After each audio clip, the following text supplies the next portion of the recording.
రౌతులపూడి గడ్డపై ప్రజల మనిషిగా పేరుగాంచిన మాజీ సర్పంచ్ వాసిరెడ్డి వెంకటేశ్వరుడు భౌతిక కాయం మన మధ్య లేకపోయినా వారు చేసిన సేవలు ఎప్పటికీ చిరస్మరణీయమని మాజీ మంత్రి ముద్రగడ పద్మనాభం అన్నారు. ఈ సందర్భంగా వాసిరెడ్డి వెంకటేశ్వరుడు నివాసానికి చేరుకున్న ముద్రగడ పద్మనాభం ఆయన తనయుడు ముద్రగడ గిరిబాబు వెంకటేశ్వరులు చిత్రపటానికి పూలమాలలు వేసి ఘన నివాళులర్పించారు. ఆనాటి రాజకీయ ప్రస్థానంలో వెంకటేశ్వరులతో తమకున్న దశాబ్దాల నాటి అనుబంధాన్ని గుర్తు చేసుకుంటూ ముద్రగడ ఉద్వేగానికి లోనయ్యారు. ఆయన కేవలం ఒక నాయకుడు మాత్రమే కాదని ఒక కుటుంబ సభ్యుడు అని అన్నారు. పుట్టెడు దుఃఖంలో ఉన్న వాసిరెడ్డి జమ్మీలు వారి కుటుంబ సభ్యులను ఓదార్చి తాము ఎల్లప్పుడూ అండగా ఉంటామని భరోసా ఇచ్చారు.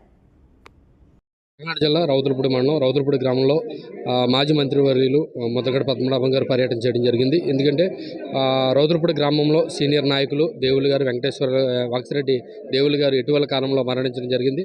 ఆయన మరణానంతరం తన ముద్రగడ పద్మనాభం గారు వాళ్ళ కుటుంబాన్ని పరామర్శించుకో ఇచ్చేయలేకపోయారు.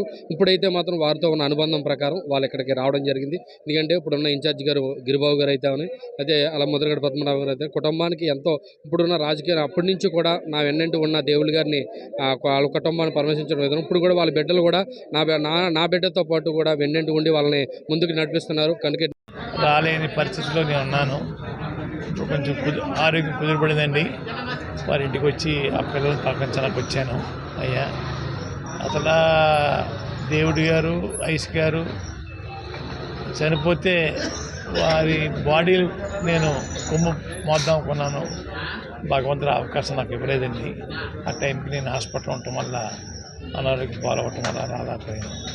వేరే మొదట ఆరోగ్యం కుదిరిపడిన తర్వాత మొదట అంటే వారి కుటుంబంతో మాకున్న అనుబంధాన్ని వెళ్ళదేయట్లేదని రౌతులపూడి మండలంలో కీలక నాయకులుగా ఉన్న వారి కుమారులు వాసిరెడ్డి జమీల్ గారు అలాగే భాస్కర్ బాబు గారు వీళ్ళందరూ కూడా ఎందుకంటే ఒక సమూహంగా ఏర్పడి ఆయనకు కూడా రాజకీయ పరంగా అలాగే కుటుంబ పరంగా ఎంతో మనోధైర్యంగా ఉన్నారని చెప్పేసి వ్యక్తపరుస్తున్నారు. చూస్తున్నది వైఎన్సీ న్యూస్, మీ నాన్నబాబు.